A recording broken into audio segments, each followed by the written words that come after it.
Conteúdo Sem Fronteiras é o podcast do programa Tim Lopes da Abrage. Uma conversa além das redações sobre comunicação na periferia, no interior e nas metrópoles.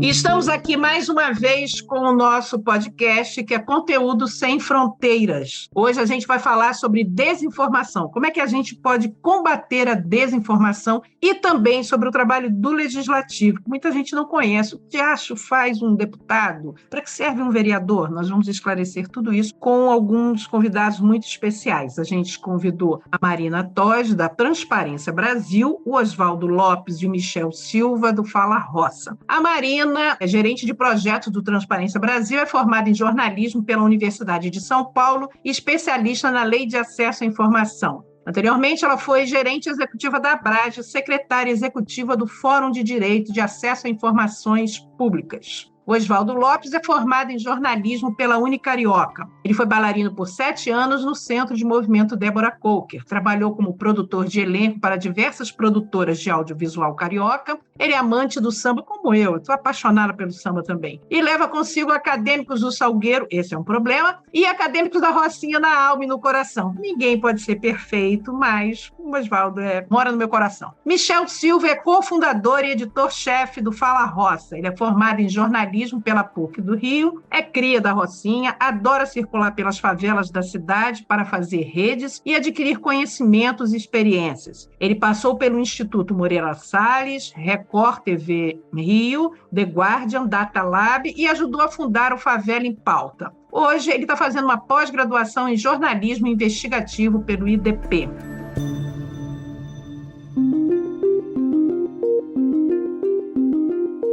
Sejam muito bem-vindos, bem-vinda, Marina, meus amores. É um prazer enorme estar aqui com vocês, por quem eu tenho um respeito muito grande pelo trabalho que vocês desenvolvem. Dá um oi, um olá, porque depois a gente vai começar aqui no nosso bate-papo. Olá, Angelina, obrigada pelo convite. O respeito e a admiração é mútuo. Olá, boa tarde a todos. É um prazer estar aqui com vocês nessa tarde incrível e vai ser um papo bem gostoso. Olá, pessoal. Também concordo com o Oswaldo. Espero que vocês gostem do bate-papo que a gente vai ter aqui hoje. E vai gostar sim, porque a gente vai começar logo no pontapé. Marina, o que faz a Transparência Brasil para ajudar a combater a desinformação? Bom, a gente aqui no Transparência Brasil, a gente busca pegar as informações públicas que estão disponíveis ou que a gente vai atrás delas por meio da Lei de Acesso à Informação. E como a gente sabe que nem sempre o poder público tem uma linguagem exatamente acessível para todo mundo, que é fácil de entender, ou que os dados não são exatamente fáceis de lidar com eles, a gente transforma essas informações em algo mais palatável ou mais fácil, entre aspas, de entender, para entender também o que cada poder ou cada órgão está fazendo ou deixando de fazer em termos de políticas públicas, por exemplo, de construção de escolas e creches com financiamento federal, ou em termos de controle da Covid-19, em termos de execução das despesas públicas, né, de gasto público. Então, o que a gente tenta fazer é justamente trazer as informações de uma forma mais clara, mais acessível, para que as pessoas possam também se informar de forma mais qualificada.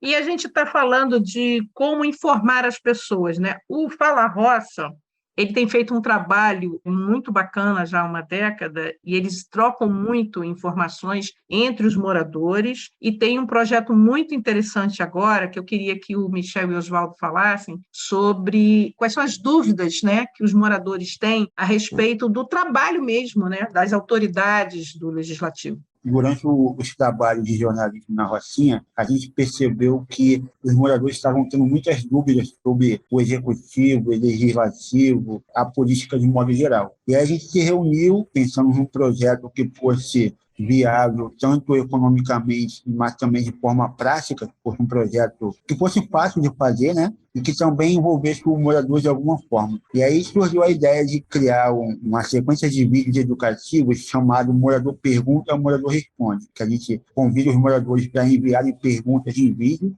para o jornal, e aí, ao mesmo tempo, nós convocamos outros moradores para que eles respondam às dúvidas desses moradores. Então, acaba criando ali, fortalecendo esse senso de comunidade, e aí um morador vai respondendo o outro de acordo com as perguntas. Então, nada mais é do que um projeto de educação política, né? De educomunicação que a gente vem fazendo aqui na Rocinha, no Rio de Janeiro. Tem alguma pergunta mais frequente entre os moradores? Tem bastante. São 3 pontos que a gente vem encontrando uma certa barreira. O primeiro é se eu não votar, o que acontece, né? A segunda é o voto em branco, o que acontece, e também o que faz um senador. Muita gente que vem e pergunta isso para a gente, o que faz um senador, aonde fica um senador, porque esse ano, especificamente, a gente tem que votar para vários cargos. E aí, outro ponto também que eu levanto, esse ano teve uma campanha forte para os jovens de 16 anos tirar o título de eleitor. Mas ninguém informou para esse jovem o que vai concorrer hoje, em quem ele tem que votar, em quem ele tem que prestar atenção, e o que o título de eleitor pode trazer para a vida desse jovem. Muitos acham que é só, vai ajudar a tirar o passaporte. Mas quando a gente fala de um jovem na favela da Rocinha, esse tirar o passaporte para ele ainda pode estar distante. Mas aí, pensando em questão de política, ele precisa estar sempre atento e alerta, porque a realidade dele pode mudar com esse voto. Então, são diversas barreiras e que a gente vai conversando, assim, de morador para morador, uma linguagem acessível, então todo mundo se reconhece. E quando você vê um rosto conhecido ali respondendo a sua dúvida, vai ficar melhor e você vai compreender e disseminar. Você acaba virando agente multiplicador. Marina, esse tipo de trabalho de agente multiplicador que a gente está vendo nas comunidades que acontecem, como é que a Transparência Brasil vê esse tipo de atividade e o que pode ser feito para fomentar mais ainda isso, né? Para isso se multiplicar? Isso é sensacional porque, assim, por exemplo, a iniciativa do Fala Roça mostra que todo mundo sabe alguma coisa. Todo mundo sabe alguma coisa de um pouco de cada coisa, cada um pode aprender com todo mundo. Às vezes a gente acha que só grandes autoridades, ou grandes pensadores, ou estudiosos, ou pessoa que fez faculdade, pessoa que fez universidade, não sei o que sabe as coisas. Não, todo mundo sabe um pouco de alguma coisa. E todo mundo pode ensinar um ao outro alguma coisa. Isso é muito importante na hora de fazer o que a gente chama, né, de controle social, que é uma área que a Transparência Brasil tenta incentivar bastante nesse sentido. Que nada mais é que aquela fiscalização pela própria população, pelo próprio cidadão, do que o governo, os agentes públicos estão fazendo ou deixando de fazer, se estão atendendo o interesse público ou não. Então, a Transparência Brasil aqui, a gente tenta fazer um pouco disso, às vezes com aplicativos ou com essas ferramentas que a gente cria a partir das informações públicas, né? Para a gente deixar acessível para cidadãos ou para as pessoas formas de denunciar ou de usar as informações para falar, olha, essa obra aqui já devia ter sido entregue há 2 anos e ela está ali sem telhado, entendeu? E as crianças, às vezes, estão tendo aula sem telhado. Aí as pessoas podem mandar fotos por um aplicativo que a gente tem, que chama Tá de Pé, e a gente faz uma cobrança para a prefeitura. Que aí você tem também uma certa proteção da pessoa, da identidade da pessoa que está fazendo essa cobrança, porque em alguns contextos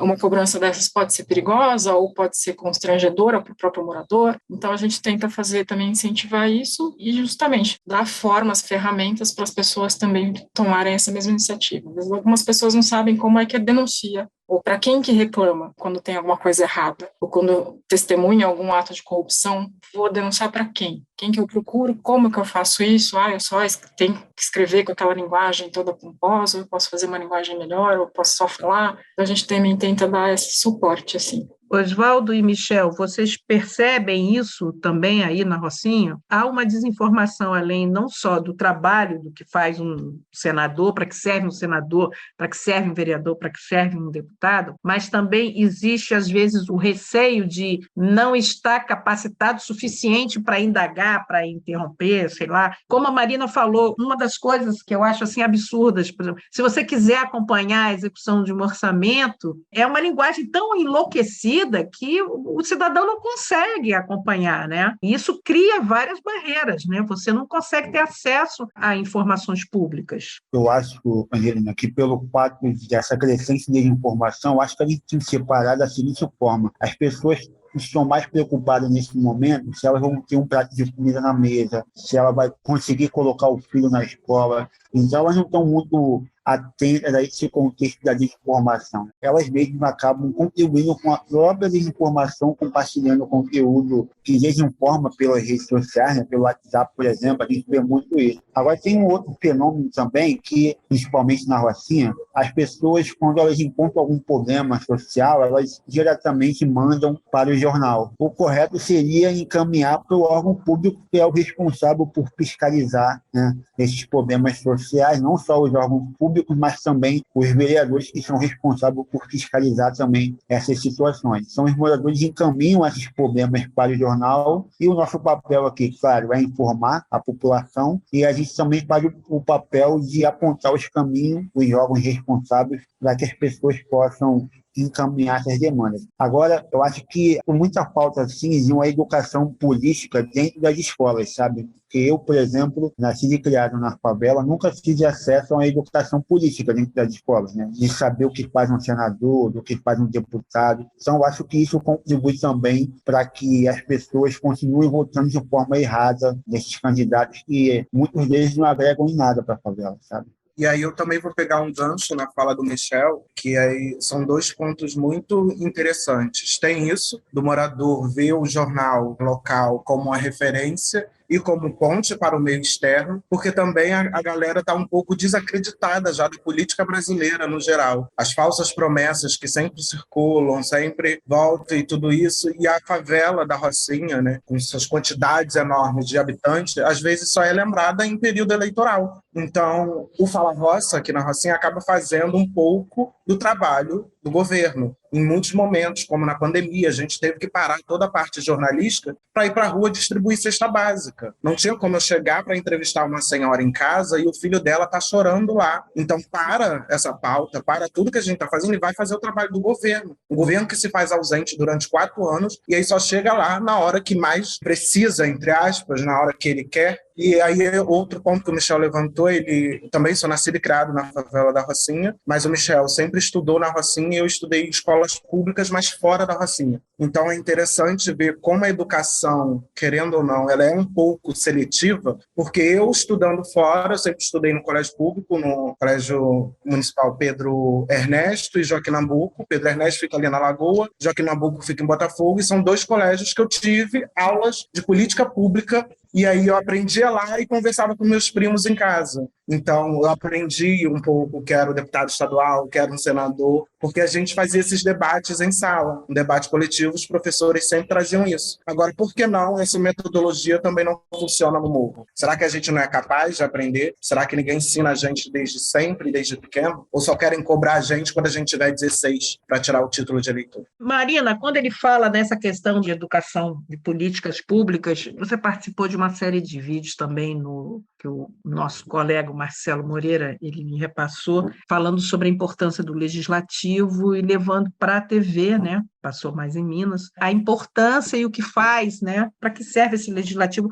Por que a gente, toda vez que tem eleição, a gente precisa voltar a isso? Quer dizer, começa lá na base, não tem educação política nas escolas? Ou tem uma outra forma da gente resolver isso? Eu acho que tem esse ponto também. Em muito poucas escolas você tem essa metodologia que o Oswaldo mencionou, né, de trazer pessoas de fora para conversar sobre o funcionamento das coisas no mundo real, fora do livro didático, ou fica só naquela receita, o executivo executa, o legislativo legisla, o judiciário julga, que é uma redução muito ridícula para se fazer do papel dos 3 poderes, enfim, fica só nessa coisa muito pequenininha e sem expandir muito. Tem um pouco disso também, às vezes um cansaço mesmo, né? Você fala política, o pessoal já fica, já dá aquele ranço que a política carrega consigo, né? Ou das promessas, como o Oswaldo mencionou, ou dessa impressão de que é só roubalheira generalizada e é coisa de outras pessoas, é uma coisa que não pertence a nós, que acaba gerando isso também. Então tem bastante desse olhar também. E muito parte aí a gente pode olhar um pouco até pela própria produção jornalística sobre o legislativo, que é pouca. Assim, se tem uma certa atenção ao Congresso Nacional, mas também em momentos muito específicos, ou quando está muito em crise, ou quando tem alguma coisa muito chamando atenção, mas de resto, assim, o trabalho do Legislativo é pouco coberto, é pouco protagonista nas coisas, a gente acaba tendendo a olhar muito ao Executivo, Prefeitura, Governo do Estado, Presidência, ou enfim, Governo Federal, e olha muito pouco, dá muito pouca importância para o que está sendo feito no Legislativo, sem tomar em conta o que, muitas vezes, o que o Executivo está fazendo é resultado de algo que saiu do Legislativo. Um acaba tendo que ser aprovado pelo outro, de qualquer forma. Também tem um pouco disso. A exposição cotidiana da gente ao Legislativo é muito pequena, é mínima. Acaba ficando de lado também e ficando um pouco clara a função. O que é que faz, afinal de contas, esse povo ali engravatado nessas discussões intermináveis? A gente só liga muitas vezes quando sai quebra-pau físico mesmo, que aí pelo menos tem alguma diversão. Uhum. Eu cobri, quando eu trabalhava nas relações, eu cobri durante 8 anos a Assembleia Legislativa. E antes já tinha coberto durante 4 anos a Câmara. Isso, a gente está falando de um século da era cristã, que não é agora, evidentemente, né? Quando tinha bastante gente nas redações, e tinha um para a prefeitura, um para a Câmara, uma para a LERJ e tal. Mas o que eu percebi nos últimos anos, que eu saí de redação em 2015, o que eu percebi foi esse desinteresse das próprias redações de se cobrir o legislativo. Estou falando do Rio de Janeiro, tá? Então de cobrir a LERJ, a Câmara, só ia lá quando tinha alguma votação muito importante e tal. Mas é muito importante a gente, quando eu cobria diariamente, você ir todo dia lá, você participar das discussões, você entender o funcionamento, mas as redações, às vezes, eles percebem como uma perda de tempo. E isso acaba contribuindo porque a gente está conversando aqui, para desinformação. Então, a cobertura fica uma cobertura pobre, né? Porque, de repente, do nada, você percebe que tem um vereador X que está fazendo um movimento interessantíssimo numa zona tal que vai incomodar a sua vida, que vai atingir você, e você nem sabia que aquilo estava sendo discutido na Câmara, né? Michel e Oswaldo, vocês acompanham de perto esse tipo de trabalho? Vocês acham importante acompanhar? Tem planos de ficar mais próximo da Câmara ou da Assembleia Legislativa? Eu sei que o trabalho de vocês já é uma pedreira e vocês têm muitas pedras para vocês quebrarem, mas vocês acham que tem como fazer isso? Isso ajudaria no trabalho de vocês? Olha, todo dia a gente faz o nosso exercício como bom e velhos jornalistas que somos e lê o Diário Oficial, né? Olha, eu sou viciada em Diário Oficial. Gente, isso é uma coisa. E eu sou da época, ai, coisa antiga, né? Do papel, né? Corpo 3, né? E quando eu encontrava assim, gente, deferido, ai, por trás daquele número tinha uma grande história. Isso é muito interessante, muito legal. A primeira coisa que eu faço, por exemplo, é ler o Diário Oficial do município e do estado, e aí só depois que eu acesso meu e-mail de fato, e aí de lá eu consigo acompanhar algumas coisas, mas assim, quando eu quero produzir algum conteúdo mais relevante, mais estruturado, eu recorro à Lei de Acesso à Informação. Só que aí tem um porém, porque nem sempre o que a gente pede na Lei de Acesso à Informação é respondido da forma que a gente gostaria. E ainda demora, né? Tem um outro problema que é muito maior, que a gente pede a solicitação pela LAI de algum assunto referente à favela, e eles respondem falando que não tem esse dado, o dado não existe. Então, o que a gente começou a fazer aqui na Rocinha é começar a produzir os próprios dados, né? Fazer geração cidadã de dados para poder levar um conteúdo de qualidade para os moradores. Eu lembro que eu fiz uma reportagem sobre as papeleiras, né? Essas lixeiras de poste que tinha na rua, e aí eu comecei a observar que tinha pouquíssima lixeira de poste na Rocinha. E a Rocinha é um dos bairros no Rio de Janeiro que mais produz lixo na cidade. É recordista de produção de lixo. E aí eu comecei a contar quantas papeleiras de poste tinha nas ruas e, assim, no final das contas, para resumir um pouco, só tinha uma lixeira de poste dentro da Rocinha. E aí eu fui cobrar a prefeitura sobre isso, que ela iria recolocar essas lixeiras de poste, e na época era o,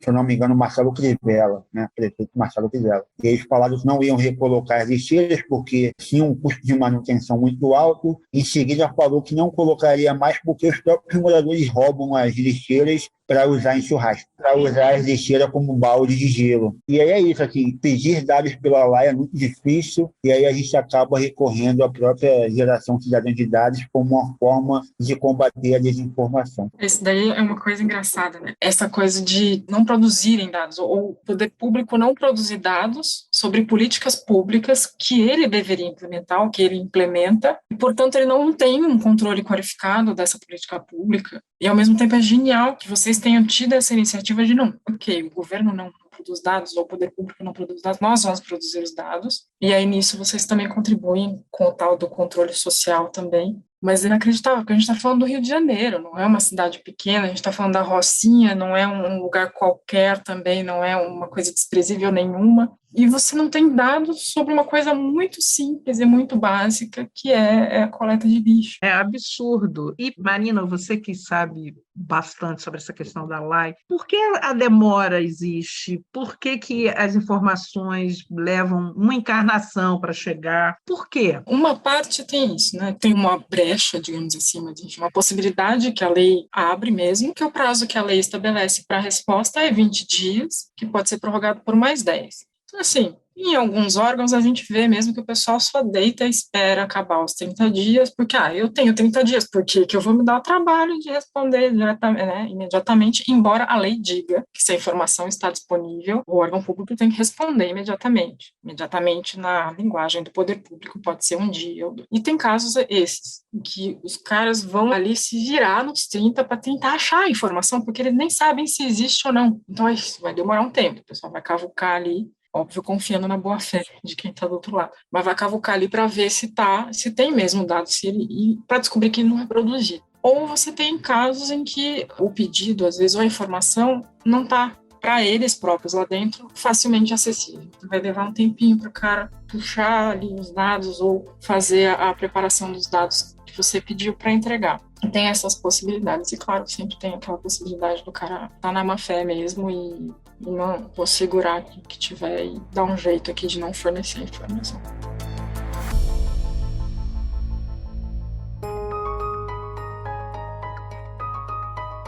Michel e Oswaldo, o que vocês têm de produção de dados interessantes ou que estão fazendo ainda? Então, nesse momento, a gente está tentando, assim, começar a produzir dados sobre questões de saneamento básico na Rocinha. A gente não avançou muito no projeto, mas esse é um desejo que a gente tem. Mas, atualmente, a gente não está muito trabalhando nesse sentido de produzir dados agora, porque requer um pouco mais de tempo. E também tem uma questão que às vezes um projeto requer investimento, né? E investimento em jornalismo é complicado. Se já é difícil investimento em jornalismo em grandes redações, imagina para quem está produzindo jornalismo independente e periférico, é mais difícil ainda. Tem alguns projetos que a gente gostaria de realizar, mas esbarra nessa problemática de investimento. É de vocês o WhatsApp? Então, o Cocosap, a gente até iniciou essa parceria com o pessoal do DataLab, porque é aquilo também, a gente recebe muita demanda dos moradores, mas a gente ainda não sabe o que fazer com essa demanda. O Fala Roça, a gente, ele tem um canal, né, de WhatsApp, direto para os moradores e tudo mais, e aí a gente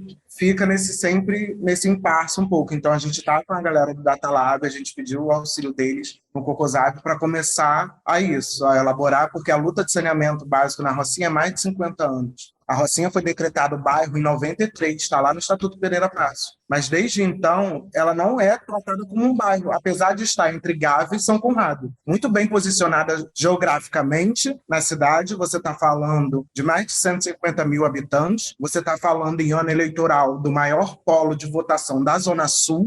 Então, por que essa galera ainda tem essa barreira com a favela? E aí, outro ponto também que o Michel levantou, e aí eu queria um pouco relembrar, que durante as nossas pesquisas, quando a gente estava fazendo, paralelo a isso, a gente estava tocando outro projeto, que é o Mapa Cultural da Rocinha, que a gente realizou ele em 2016, e aí agora a gente conseguiu uma pequena verba para refazer esse mapa, porque se em 2016 a gente tinha a Prefeitura do Rio junto com o Google removendo as favelas do mapa, né, enquanto a cidade estava ali celebrando as Olimpíadas e tinha acabado de sair de uma Copa do Mundo, naquela época a gente já mostrou que a favela é cultura e a potência fazendo um mapa cultural, né, mostrando que na Rocinha a gente tinha diversas iniciativas. Então agora a gente está refazendo isso, a gente conseguiu mapear novamente, e aí a gente percebeu também que durante esse processo de mapeamento e dessa análise de dados, algumas iniciativas fecharam, mas aí a gente tem duas questões. Por que fechou? Será que foi por causa da pandemia, né, em 2020 e 2021, ou porque também foi por falta de verba, por falta de vontade? Hoje a gente também chegou analisando esses dados, que a maioria das iniciativas são geridas por mulheres, né, sempre as mulheres indo na frente, à luta, né, abraçando mesmo as causas. E também outra questão, e aí foi muito interessante, que na época que a gente estava analisando esses dados, eu estava fazendo fazendo uma pauta sobre evasão escolar. A gente está vivendo um processo de evasão escolar muito forte. Mas aí, enquanto a gente está fazendo esse mapa cultural da Rocinha, a gente percebeu que a maioria das iniciativas culturais agora estão dando reforço escolar na Rocinha. Então, como é que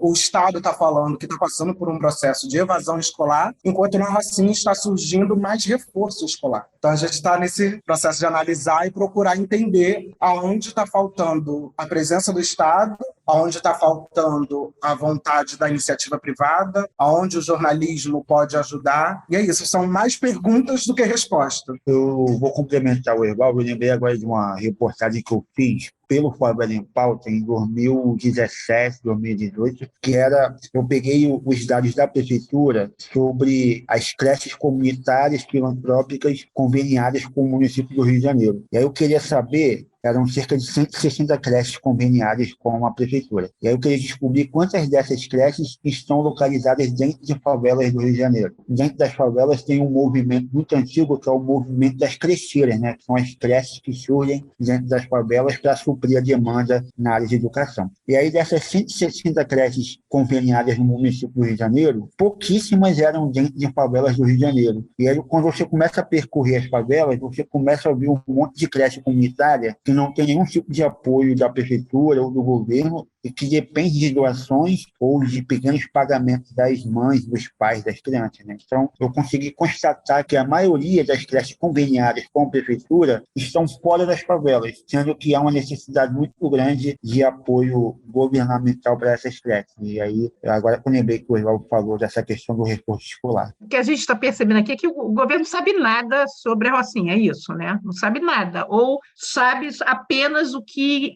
quer saber, o que lhe interessa saber, mas o basicão, que eles, né, o dever de casa que eles deveriam estar sabendo, não faz. Marina, você tinha falado no início que vocês fazem projetos, são projetos educacionais que também tentam informar as pessoas em linguagens, né, que a informação tem que chegar de alguma forma para essas pessoas, seja lá qual for a plataforma. Vocês têm alguma mídia que vocês usam mais e que você acha mais eficiente? Infelizmente, assim, diretamente, os projetos da Transparência Brasil, eles têm essa limitação, que a maioria é online, a totalidade deles, na verdade, é online, então você depende da internet, no mínimo um celular com conexão à internet. A gente sempre teve essa pulguinha atrás da orelha, assim, né? O quanto isso impacta o nosso alcance mesmo e a própria missão da Transparência Brasil nesse sentido de levar a informação pública de forma acessível para mais lugares. Ao mesmo tempo, a gente conta muito, entre aspas, com a mediação da imprensa, seja tradicional ou independente. Então, a gente tenta produzir também de forma a alcançar mais jornalistas ou mais meios de comunicação, porque a gente sabe que aí o poder de difusão muda. Então, você tem também, vai chegar a um jornal impresso, eventualmente, vai chegar a um site com maior facilidade de acesso, depende de menos banda de internet, por exemplo, ou vai chegar a rádios comunitárias, que a gente às vezes fez conteúdos por um tempo para uma agência que distribui conteúdos para rádios comunitárias gratuitamente, né, que também é uma forma de comunicação que chega a bastantes lugares, muitas vezes invisibilizados. Então a gente tenta bastante ir por esses caminhos de usar a imprensa como caminho também para alcançar mais. Para disseminar, né? Isso é perfeito. E Michel e Oswaldo, aposta no impresso ainda, por quê? A gente apostou no impresso em 2012, 2013, porque a gente percebeu que grande parte da favela ainda não estava conectada na web. A gente está falando de 2013, a época do iPhone 5, 6, não lembro agora. Então, ter um smartphone naquela época ainda era muito caro, né? E também os pacotes de internet que tem hoje na favela também costumam ter um valor elevado. Então, não é todo mundo que pode pagar para ter um Wi-Fi em casa, por exemplo. Então, acabam dependendo da rede móvel. E em muitas localidades da Rocinha também não funciona a rede móvel. A ideia de criar o jornal impresso é justamente para atingir essa população que está no offline. Mas o jornal impresso não é só a ideia de comunicar jornalisticamente, mas também ser um jornal onde a gente possa guardar também as memórias do morro, né? Daqui, tanto é que o Fala Roça, quando foi criado, quando foi pensado, ele foi pensado para ser um jornal atemporal. Então, se você pegar um jornal, o exemplar hoje, um exemplar que foi rodado em 2014, você vai ver que algumas reportagens, os mesmos problemas, são os problemas de hoje. porque o que acontece nessa classe política, os problemas sociais que existem dentro da favela, ou na cidade como um todo, o que falta mesmo é vontade política para fazer as mudanças sociais que a gente tanto pede. Então, o jornal impresso ele foi criado para atingir essa população offline. Infelizmente, a gente não está conseguindo rodar ele como a gente gostaria de rodar. Então, a gente acaba usando atualmente o nosso site e as redes sociais, mas a gente gostaria de retornar com o jornal impresso para poder alcançar mais pessoas na favela. Eu tive conversando no outro podcast com o pessoal da região norte, e eles estão apostando em Zap, né, em mensagens curtinhas de 1 minuto e meio, 2, para poder ir disseminando a informação. É claro que a gente pode esbarrar nessa coisa absurda que aconteceu na última eleição, de o Zap ter sido usado, né, o WhatsApp, para disseminar boataria, né, informações falsas e tal. Mas a gente sempre busca, dentro do jornalismo, a gente tem que chegar de alguma forma, né? Eu aposto muito também em rádios comunitárias, eu acho que é um veículo interessantíssimo, eu rodo muito no Brasil e tem lugares que não chega absolutamente nada, mas tem lá a onda de rádio, aí consegue chegar a rádio, entendeu? Então, o Brasil é muito grande, né? São vários Brasis dentro do Brasil, então é interessantíssimo saber que vocês estão envolvidos em projetos tão bacanas para disseminar a boa informação, combater a desinformação. É uma pedreira mesmo, Michel. Eu acho que o principal entrave é o financiamento, né? Pelo pouco que a gente tem circulado, é justamente isso, tá falta de investimento para fazer projetos interessantes, né? Falta dinheiro, Michel e Oswaldo? Falta bastante, Angelina. Inclusive, vou até complementar, a sua pergunta sobre jornal impresso é curiosa, porque hoje em dia, até hoje, as pessoas me perguntam, mas por que vocês criaram o jornal impresso? E aí fazem a pergunta no sentido, caramba, o pessoal está atrasado, está ultrapassado. E aí eu respondo falando o seguinte, que quando a gente está fazendo jornal impresso, a gente sabe muito bem com quem a gente quer falar. A gente quer falar com as pessoas que têm baixa escolaridade, que não têm acesso à internet, que às vezes não têm acesso à informação, só conseguem acessar a informação pelos canais abertos de televisão. Então, além da pegada jornalística do jornal impresso, eu acho que o jornal impresso tem uma característica muito interessante, que é o ato da entrega do jornal. Porque quando a gente entrega o jornal, a gente também está fazendo política comunitária de base. Então, além de estar levando informação, a gente provoca o debate, provoca conversas. Então, esse também é um dos papéis do jornal impresso comunitário dentro de uma favela. E isso também é ótimo, porque nessa entrega, a gente está falando aqui da Rocinha, é uma população basicamente semi-analfabeta. Então, quando a gente faz o jornal, não basta ter só um texto lindo e maravilhoso. A foto tem que dizer igual ou melhor que o texto. E mesmo assim, às vezes, a foto que está ali do lado da nossa matéria não traduz todo o sentimento que aquela matéria deveria ter. Então, quando a gente entrega o jornal, a gente entrega de mão em mão, em porta em porta. Às vezes a gente para e lê o jornal para aquele morador, porque ele não sabe ler, o filho não tem tempo, o filho está no Zap vendo outras coisas. Então a gente para e lê aquela notícia. E aí, às vezes, o morador pode sugerir a próxima pauta. Mal saberia, nesse jornal de vocês está faltando água. O que é esse faltando água? Será que é a falta de água realmente ou a falta de saneamento básico, o esgoto que passa na porta da casa dele? Então, uma entrega simples de jornal, às vezes, pode gerar, simples para alguns, mas para a gente, né, além de ter toda a paixão de construir o jornal de ponta a ponta, desde uma reunião de pauta, a entrega dele, então isso é incrível. É estar ali circulando pelo morro, vendo a notícia de perto e vendo o seu produto chegar lá no público final. Nesses últimos anos, Angelina e Marina, a gente começou a oferecer algumas oficinas de comunicação comunitária na Rocinha para os moradores, né? Não fechando só na população jovem, mas para os moradores em geral. E aí, nessas oficinas de comunicação, a gente passa o conhecimento sobre apuração, sobre construção jornalística, sobre desinformação. E aí, no final da oficina, é interessante porque essa galera que está recebendo o conhecimento aqui, ela vai repassar esse conhecimento para dentro das suas casas, para qualquer lugar que ela for, ela vai poder replicar esse conhecimento. Então, o jornal que a gente faz aqui na Rocinha não é só fazer jornalismo por fazer, né? Então, a gente faz todo um trabalho de comunicação, de educação midiática dentro do território. É um pouco o que acontecia com o Oswaldo na escola dele, que chegava até a coisa da discussão de política e tal, que não tinha em outros lugares, aí ele levava para casa, ia conversar com os primos, ia difundir. Gente, olha só, a conversa está ótima, mas o nosso encontro está chegando já na reta final. Antes das despedidas de vocês, eu queria agradecer demais o tempo que vocês dedicaram aqui para a gente conversar e bater um papo sobre os projetos da Transparência Brasil e do Fala Roça também, essa questão da desinformação, de jornalismo, a gente falou sobre um monte de coisa, isso foi muito bom, aprendi um bocado, isso é ótimo. Enfim, Michel, Oswaldo, Marina, vocês foram maravilhosos. Então, agora as despedidas, aquele oi, até logo e volto já. Desagradecer muito esse papo, essa conversa, eu adorei. Eu também aprendi super, sempre muito bom ter contato com pessoas diferentes da gente e em outro contexto da gente. É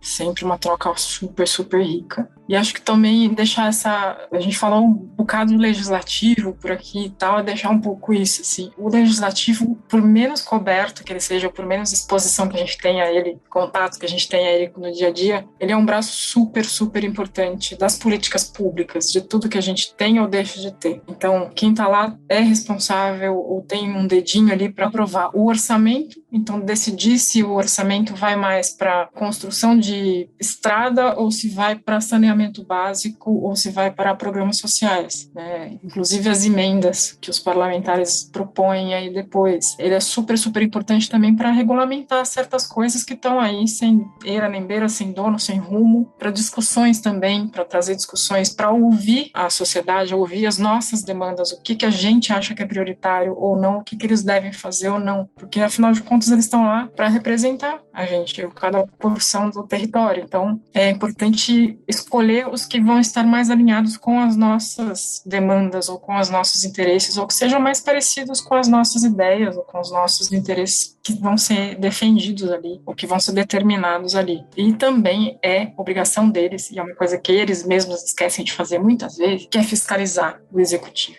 que é ficar de olho no executivo. Ultimamente eles andam próximos demais, o legislativo e o executivo, quando um deveria estar de olho no outro. Então acho que era só um recadinho, como dizia um político esses tempos, para deixar por aí, e além dos agradecimentos desse papo tão gostoso. Muito obrigado pelo convite aí da conversa, foi uma satisfação poder contar um pouco do trabalho do Fala Roça para vocês e para quem está nos ouvindo, e eu espero que o governo, a iniciativa privada e as grandes fundações possam olhar com mais atenção para quem produz jornalismo independente, antirracista, periférico, favelado, porque a gente está aí fazendo um trabalho não só de jornalismo, né, mas também um trabalho de democratização do acesso à informação, né, para que nós possamos construir uma sociedade mais informada e mais consciente do que acontece no país. É isso, também agradeço, foi muito enriquecedor estar aqui nesse papo com vocês. A gente vai continuar levando informação para ninguém ficar desinformado. Então, por isso, sigam o Fala Roça em todas as redes sociais, @FalaRoça. E, por favor, gente, vote. A única forma de mudar o país, o estado, o bairro, o município é votando. Então, por isso, a gente não pode deixar de votar. E nada sobre nós sem nós. É isso. Beijo e muito obrigado. Olha, foi ótimo esse conteúdo Sem Fronteiras e a gente volta a qualquer momento. Beijo!